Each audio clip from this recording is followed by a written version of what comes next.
All right, what do we got? Algorithmic tutor. One in a blue creature construct advisor. Okay, tutors usually sorceries or instants, not creatures, but let's see. Query. When this creature enters the battlefield, you may look at the top two cards of your library, put one into your hand and the other on the bottom of your library. Okay, so it's a little sleight of hand action, not bad. That's not like the most interesting mechanic. It's functionally not, well, it is functionally different than a scry 2. You get to actually draw the card. Anyway, when algorithmic tutor queries, if you control another construct, you may scry one before choosing a card. Scry one before choosing a card? Okay, that's not really mechanically sound rules text. It's a 1-3 and says the answer is always in the data. Let me find it for you. Appropriate flavor text. And ChatGPT, unlike some of the older things I've used before, gives us a little blurb about it's sort of designed here and says purpose, a blue common that embodies efficient problem solving and synergy with constructs, offering data selection. Excuse me, now I'm speaking like ChatGPT, offering card selection with a little bonus when supported.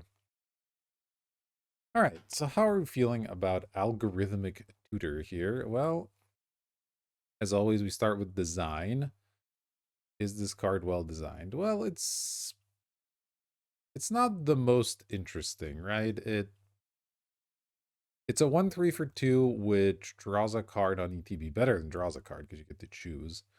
So, yeah, but that's like, I mean, we've had all kinds of cards like this before.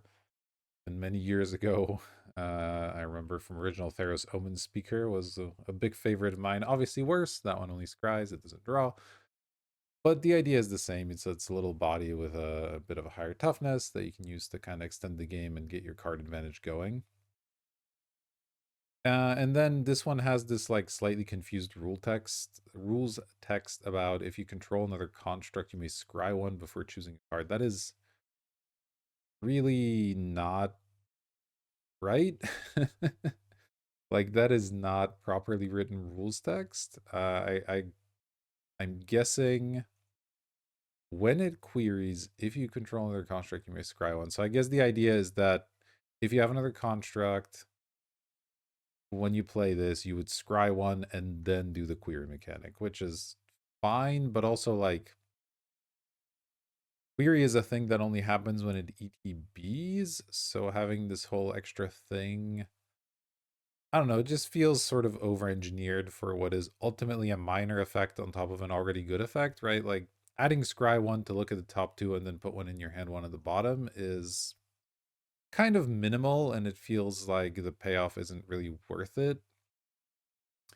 So I would kind of prefer to almost see those reversed so that you would want to go for the, whatever this construct deck is, which I think constructs are a cool idea if you're going to make a ChatGPT versus Beyond set. So I'm into that, but I would prefer to see like, okay, it's a 1-3 for 2 that scries one when it comes in, but if you have another construct, then maybe you get to do the query mechanic instead.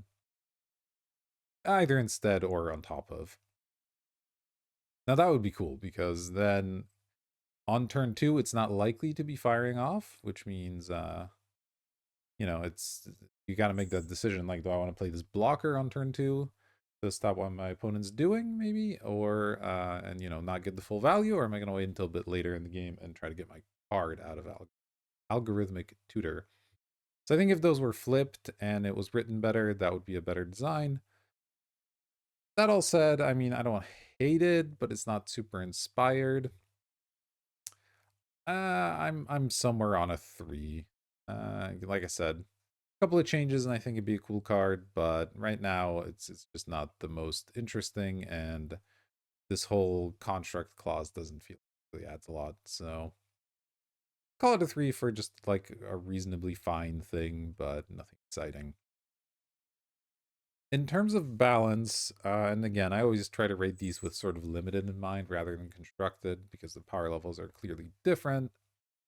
This is probably a little too strong.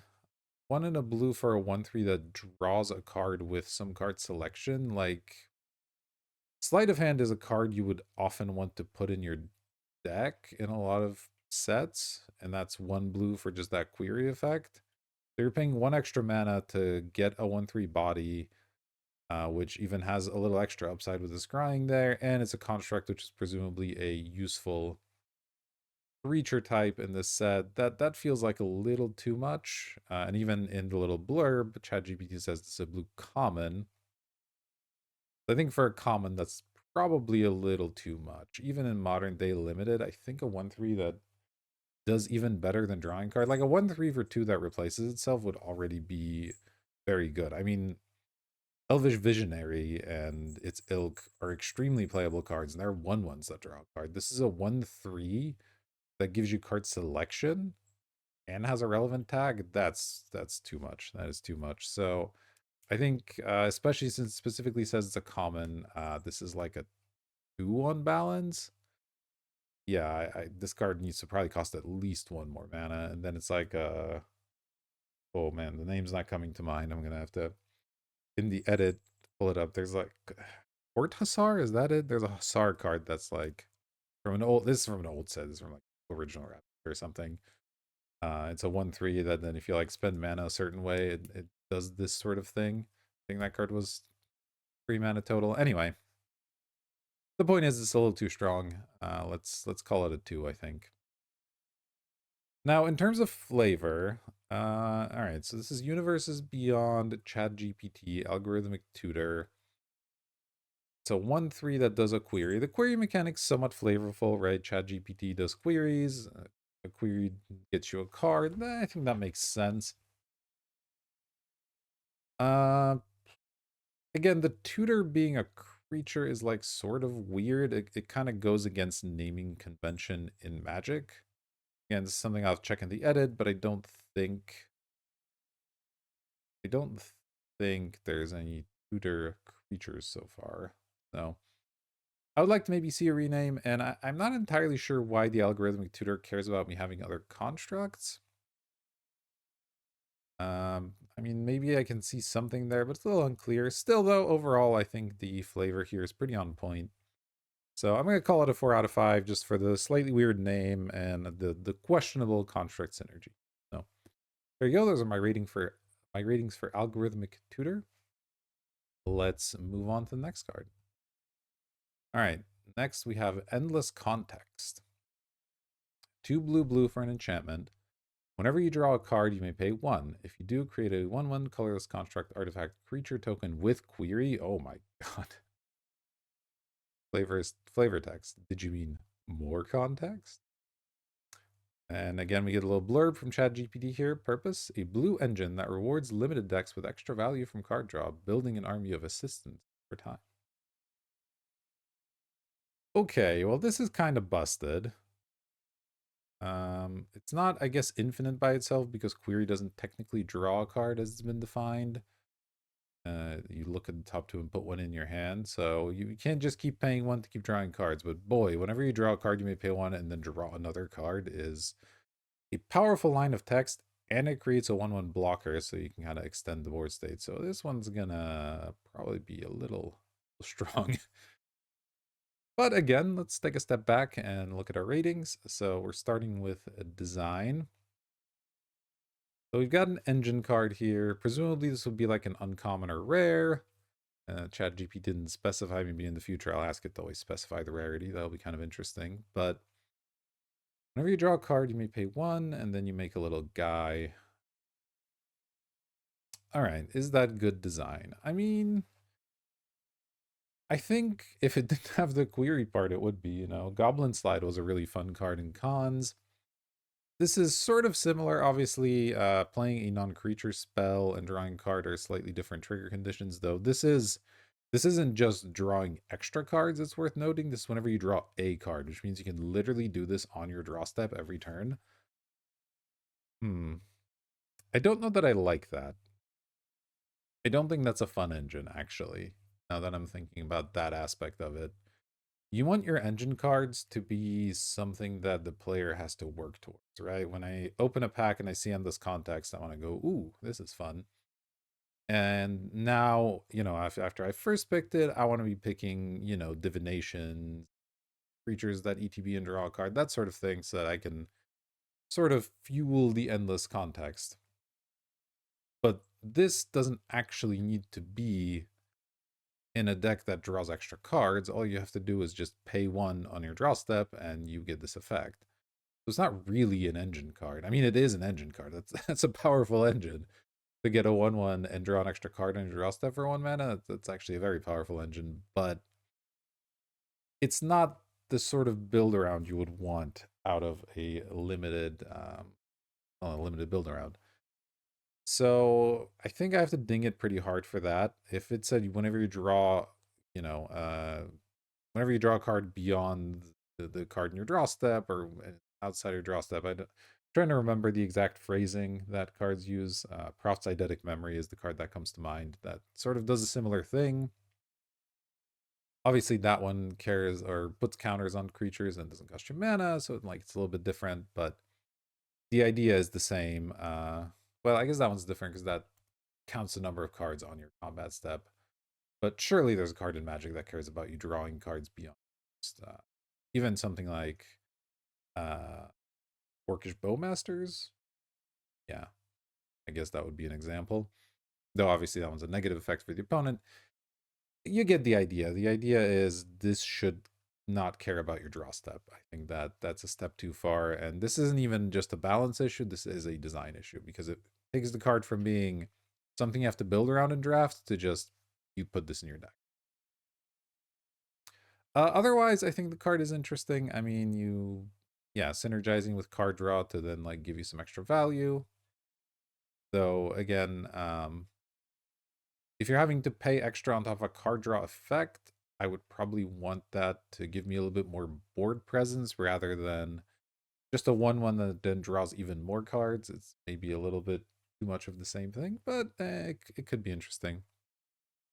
But I think for just missing that little bit of extra, well, context, pun fully intended, I am going to knock this down to like a 3 design. But I think if you fix that, this could be a kind of interesting card. Now, in terms of balance, I think this is completely busted. I mean, yes, it's sort of a do nothing in that, the turn you play, you're going to pay 4 mana and nothing's going to happen. So that does put you behind, which isn't ideal. And so maybe it's not as broken as I'm thinking. It is modern day limited. I don't know that you can skip turn 4, but if you have enough defensive options, if you've removed their threat and like played a blocker, you might be able to afford to do this. And I mean, the advantage from Endless Context, obscene. Yeah, the advantage from Endless Context is absolutely ludicrous because again, you can do this on your draw step. So you basically pay a little cost of 1. You get a 1/1. You get to draw an extra card effectively. So you're probably never missing land drop again because you get your card for your draw step and then you get to do that query thing. You have a little 1/1 that can chump block, so that's going to buy you even more time to get even more cards, and your advantage is going to snowball like crazy. So I think this card is a little too pushed. Again, if we change it to from whenever you draw a card to whenever you draw an extra card, all of a sudden pretty balanced. In fact, might be a little too expensive at 4 mana, but yeah, as is, I'm gonna give this like a 2/1 balance. I think it's just not gonna be it's gonna be a little too strong. It's not gonna be fun either. Your opponent, it's one of those cards that ends the game without ending the game. It's sort of sort of like Library of Alexandria in that sense. Obviously, Library a little bit better than this context, but still, the idea is the same. Your opponent's going to bury you in card advantage, but the game's not going to end for a while. There's going to have this little army of 1/1s. You're going to have a hard time attacking them. They're going to always have a million cards in hand while you're top decking. It just does not lead to fun gameplay. So, all of that combined, I think I'm going to give this a 2 on balance. All right, flavor. Endless context. Whenever you draw a card, you make a construct with query. Is that flavorful? Is that on point? Context. So drawing a card increases your knowledge, and when you increase your knowledge, you get more context and do the thing. But why is doing the thing giving you a construct artifact with that part's a little bit weird? Well, I don't hate it.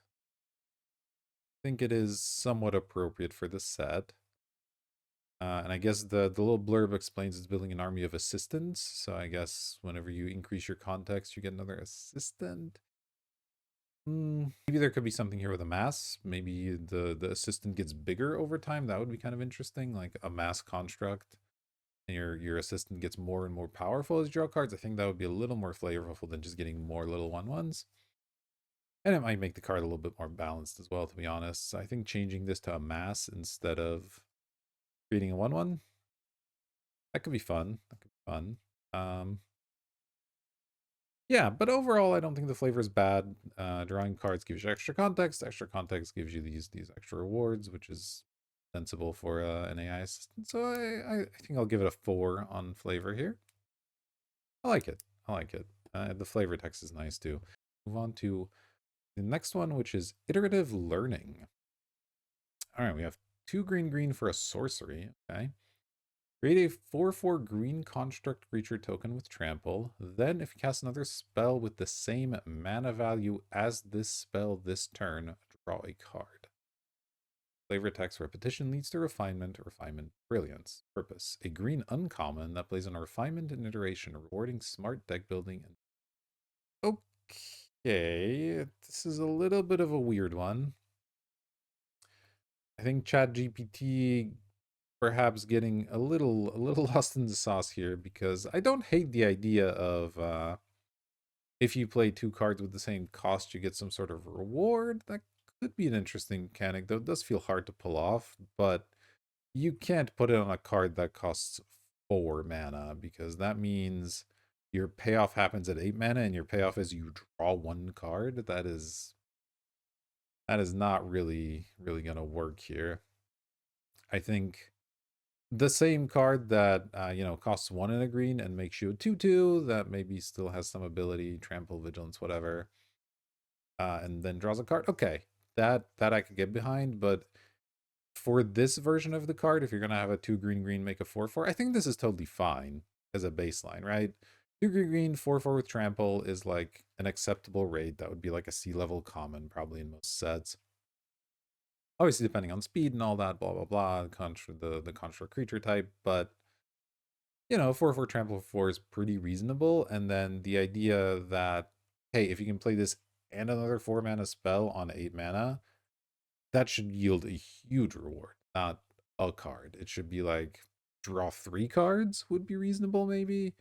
Or the creature maybe could just be bigger. Like if you cast another spell with the same mana value, maybe the construct is an 8/8 instead of a 4/4. Maybe you get a couple of them instead of just one, right?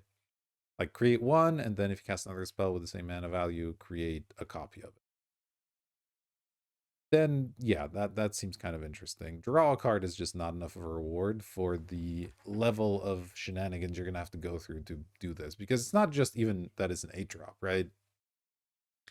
If it was just 2 green green make a 4/4 and then had kicker for the draw card, that's still like not really great, but at least it's pretty simple. If you get to 8 mana, you get the reward.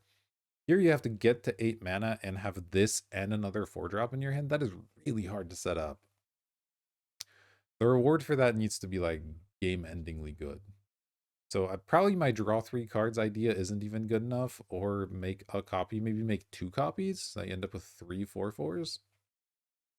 That could be fine, because you really have to jump through a lot of hoops to get the 8 mana and have this and another 4-drop in your hand. That is a lot. It would require a pretty slow format and a deck constructed to accomplish this task. So I think, yeah, the design takes a hit there because the reward is just not worth it, and the baseline's boring, right? You make a 4/4 trample, for great. Like, totally a fine common, but again, ChatGPT specified here that it's an uncommon. Not really interesting enough. The payoff isn't worth it. The reward needs to be much higher. So I'm going to give this a 2/1 design. It's just really uninspired at the end of the day. Well, maybe, you know what? I'll bump it up to a 3, because I think the mechanic has some promise. If you cast another spell with the same mana value thing, that could be a cool mechanic for this sort of set. But if the reward's small, the cost needs to be cheap, and if the cost is expensive, then the reward needs to be for that kind of thing. And perhaps that could be a keyworded thing as well. Maybe we could call it iteration or something. So just having a little keyword there, I think would be nice. But I'll give it a 3 for some originality with that. I don't Trying to think if there's another.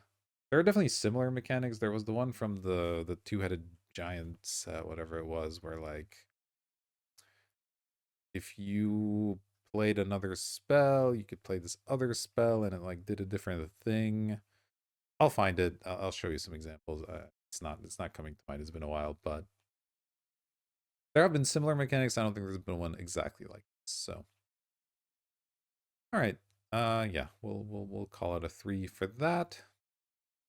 All right. In terms of balance, again, if it was a common, I'd say it might be okay. As an uncommon, a little underpowered because most of the time it's just going to be a 4/4 trample for 4, which is not really something you're excited about. And yeah, if you manage to do the thing, you're not really getting rewarded that much. So probably a 2 on balance. Like you'd want to tune this up as an uncommon. And I think again, I think the baseline is fine. I think it's fine for the 4 mana thing to be a little bit underpowered. The 4/4 trample 4 isn't like bad. It's just not something you're excited about, especially on an uncommon card. But I think rather than increasing the baseline to be better, you do want to make the payoff something. Wow. So that people really look at that and go, I want to do the thing, not, because you could just buff the stats on the baseline creature and say, okay, it's going to be a 4/5. And now all of a sudden it's just like, well, I'm going to take this card because those are good stats and I don't really care about doing the thing that much.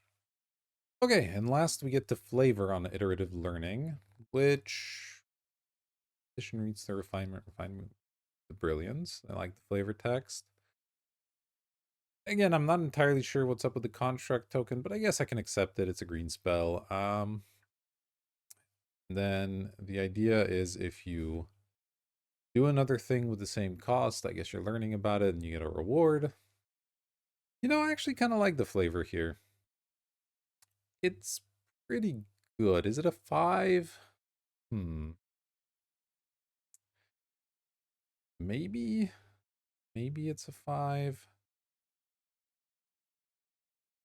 I, yeah. Eh, it's not like, wow, this is incredible, which I think is where a 5 is. I think I'm gonna give it a 4 for just being like good. It's a good flavor. I'm happy with it, but it doesn't blow me away, so I can't bring myself to quite give it a 5. So we'll stick with a 4 for this one. But I like it. I think it's pretty cool. All right, let's move on to the next one. Here we have a recursive debugging. Recursive debugging. 3 and a black for an instant. Return up to 2 target creatures from your graveyard to your hand. Okay, it should say creature cards, but fine. Okay. If one or more of those creatures is an artifact, you may return one of them to the battlefield instead. Oh man. That is that's quite a line of text. Okay. Purpose. A black uncommon that reflects problem solving through recursion, balances raw power with specific synergy artifact.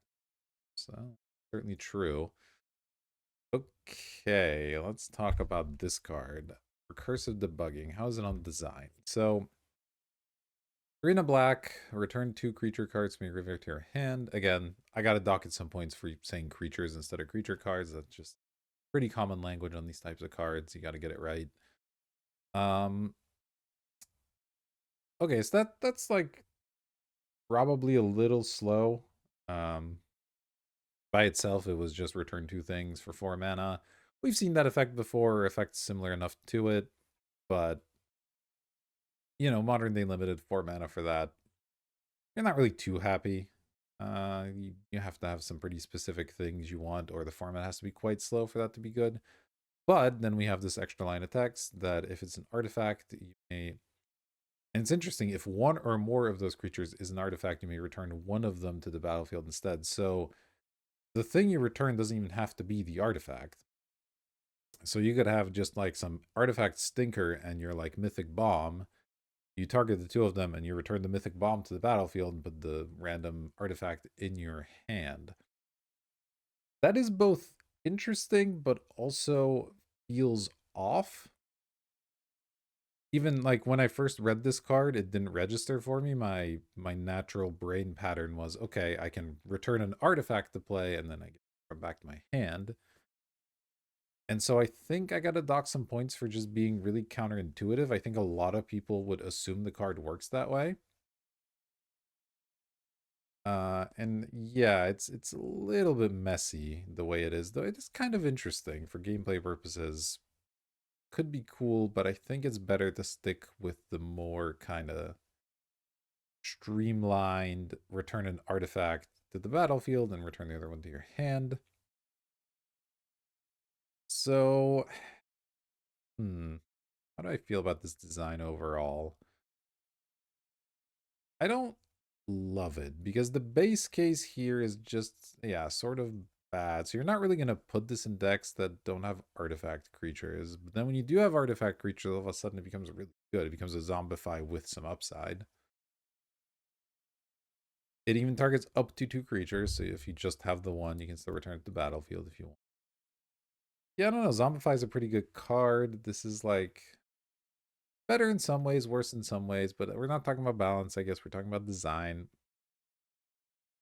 I think the card has some problems. There's some interesting ideas here, though. I mean, I've been doing this on a lot of these, but I think I'm once again going to go with a 3 for just.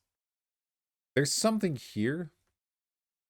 If you spend some time refining this, maybe you could arrive at an idea that works better.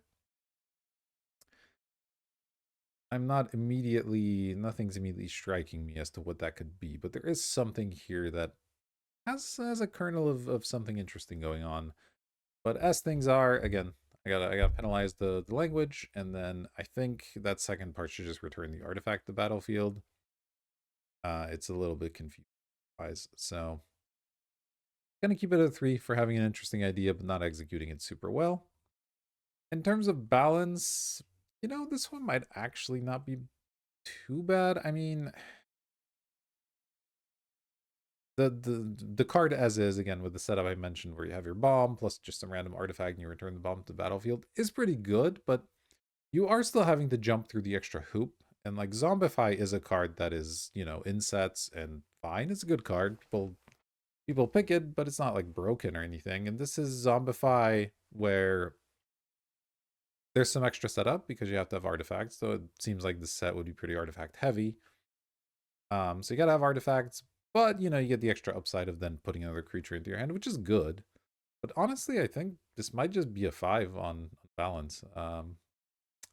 I think a Zombify with an extra hoop and an extra upside is a totally reasonable magic card to print. I think you could, the design issues and whatever notwithstanding, I think you could print this and it'd be a totally fine card in limited. So, good job, ChatGPT. 5 out of 5. All right, and finally, flavor. I don't know about the flavor on this one. Recursive debugging. The flavor text is, let's revisit the issue step by step. Recursive debugging, a bit more of a programming term than it is a AI term, really. I mean, obviously, the two overlap in a lot of ways, but not sure about that. And it returns 2 creatures, and one of them is an artifact you return to the battlefield. What does that have to do with the recursion exactly? I mean, the recursion returning stuff, okay, I get that connection. It's kind of two different meanings of the same words. It's a little bit loose, but okay, fine, I'll take it. But why? What does the debugging have to do with anything? Why, if in one of them is an artifact, it goes to the battlefield instead of my hand? And maybe if it was construct specifically rather than artifacts, but I don't know about that. This one's a little bit messy. This one I'm not really seeing the through line of what is meant to be going on in the story of the card. There are some connections, and like the flavor text at least matches the title, which is nice. I like that, it's on color. That's cool and all. And again, ChatGPT is pretty good about doing stuff on color, it seems like. I think I'm just gonna only give it a 2 on flavor. There's just not enough here for me to have a clear idea of the connection of all the parts of the card. So not horrible, but it definitely needs, definitely would take this one back and say, hey, step it up a bit. There you go. That's recursive debugging. And our final card, a white creature here. The assistive model. 1 and a white creature, construct cleric. Interesting creature line. Has assist. You may tap a creature you control as you cast this spell. If you do, reduce its cost by 1. Okay, that's it's convoke but limited, though. I mean, on this particular creature, convoke would, well, I guess you could use a white creature to pay the full cost on convoke. On this, you're only reducing the colorless, and the main distinction between this and convoke is you can only tap a creature you control. So interesting spin. I don't know if it's worth making a new mechanic for that over just having convoke, but okay, sure. When a system model enters the battlefield, you gain 3 life. All right, and it's a 2/2. As helping is in my nature.